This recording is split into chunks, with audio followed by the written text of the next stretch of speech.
নমস্কার বন্ধুরা, মনীষার হেসেলে আপনাদের সবাইকে স্বাগত। আজ আপনাদের সাথে শেয়ার করব নবরাত্রি স্পেশাল সাবু বা সাবুদানার লুচির একটি রেসিপি। সাবুদানার এই লুচি আপনারা যে কোনো ব্রত বা উপবাসের দিন সাদা আলুর তরকারির সাথে সার্ভ করতে পারেন। রেসিপিটি বানানোর জন্য এখানে মেজারিং কাপে 1 কাপ পরিমাণ বড় দানার সাবু বা সাগু প্রথমে প্যানের মধ্যে দিয়ে একটু ভেজে নেব লো টু মিডিয়াম ফ্লেমে রেখে। সাবুদানাটাকে ভেজে নেওয়ার পর একটি পাত্রের মধ্যে রেখে দিয়েছি, ঠান্ডা করে নেব প্রথমে। এরপর মিক্সিং জারে দিয়ে সাবুদানার পাউডার বানিয়ে নেব বা সাবুদানার আঠা বানিয়ে নেব। সাবুদানার আঠা বা পাউডারটাকে এভাবে একটু চেলে নিয়েছি।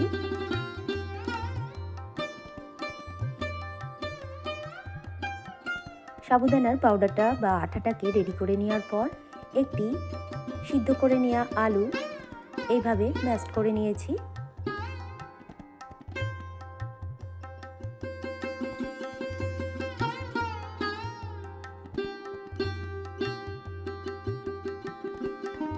আলুটাকে ম্যাশ করে নেওয়ার পর আবারও হাত দিয়ে ভালো করে একটু মেখে নেওয়ার পর স্বাদ অনুযায়ী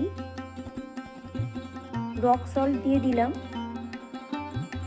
এরপর সাবুদানার আঠাটাকে অল্প অল্প করে মেখে নেওয়া আলুর সাথে ভালো করে মেখে নিয়ে একটি ডো বানিয়ে নিয়েছি। এরপর বড় ডোটা থেকে ছোট ছোট করে ডো কেটে নিয়েছি এইভাবে।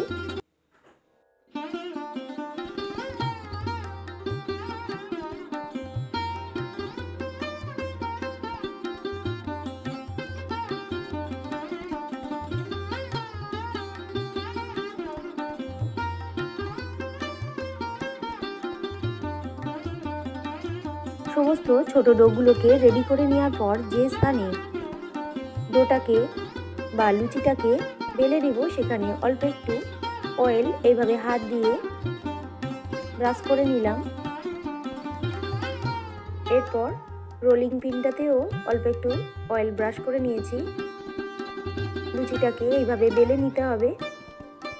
আর যেহেতু সাবু আর আলু আছে একটু ফেটে যাবে। এরপর আমার কাছে যেহেতু একটি স্টিলের গ্লাস ছিল, আপনাদের কাছে যে সাইজের গ্লাস বা বাটি যাই থাক না কেন সেটা দিয়ে কুকি কাটারও হতে পারে, সেইটা দিয়ে এখানে লুচির একটি শেপ দিয়ে নিয়েছি।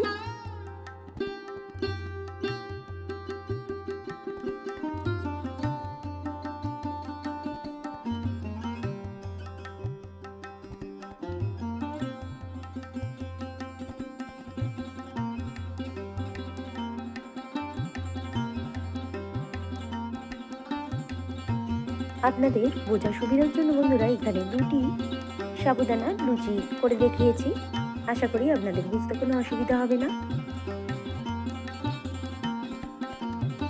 এরপর সমস্ত সাবুদানার লুচিগুলোকে বানিয়ে নিয়েছি এইভাবে। অন্যদিকে কড়াইয়ের মধ্যে দিয়ে দিয়েছি পরিমাণ মতো সর্ষের তেল। আমি এখানে সর্ষের তেলের ব্যবহার করেছি, আপনারা ইচ্ছে করলে সাদা তেলও ব্যবহার করতে পারেন সাবুদানার লুচি ভাজার জন্য। এরপর একে একে গড়ে রাখা বা বেলে রাখা সাবুদানার লুচিগুলোকে কড়াইয়ের তেলের মধ্যে দিয়ে ভেজে নিয়েছি। লুচিগুলোর এক পিঠ ভেজে নেওয়া হয়ে গেলে অপর পিঠ উল্টিয়ে ভেজে নিয়েছি।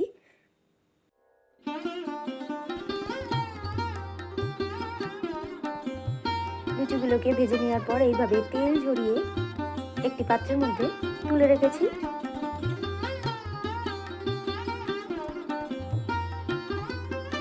তৈরি হয়ে গেল আজকের রেসিপি নবরাত্রি স্পেশাল সাবুদানার লুচি সাদা আলু তরকারি বা সুজির পায়েসের সাথে পরিবেশনের জন্য একেবারে প্রস্তুত। অন্যান্য রেসিপির মতো আজকের রেসিপিটি যদি আপনাদের ভালো লেগে থাকে বন্ধুরা, অবশ্যই আমার এই ছোট চ্যানেলকে এগিয়ে যেতে সাহায্য করবেন। লাইক করবেন, কমেন্ট করবেন, শেয়ার করবেন। আর চ্যানেলে নতুন কোনো বন্ধু হয়ে থাকলে চ্যানেলটিকে সাবস্ক্রাইব করে পাশে থাকবেন। এই ধরনের রেসিপি সবার প্রথম দেখার জন্য পাশে থাকা বেল আইকনটিতে প্রেস করে রাখবেন। আর ফেসবুক থেকে কেউ দেখে থাকলে পেজটিকে ফলো এবং লাইক করে রাখবেন। রেসিপিটি শেষ পর্যন্ত দেখার জন্য আপনাদের সবাইকে ধন্যবাদ। সবাই ভালো থাকবেন, সুস্থ থাকবেন।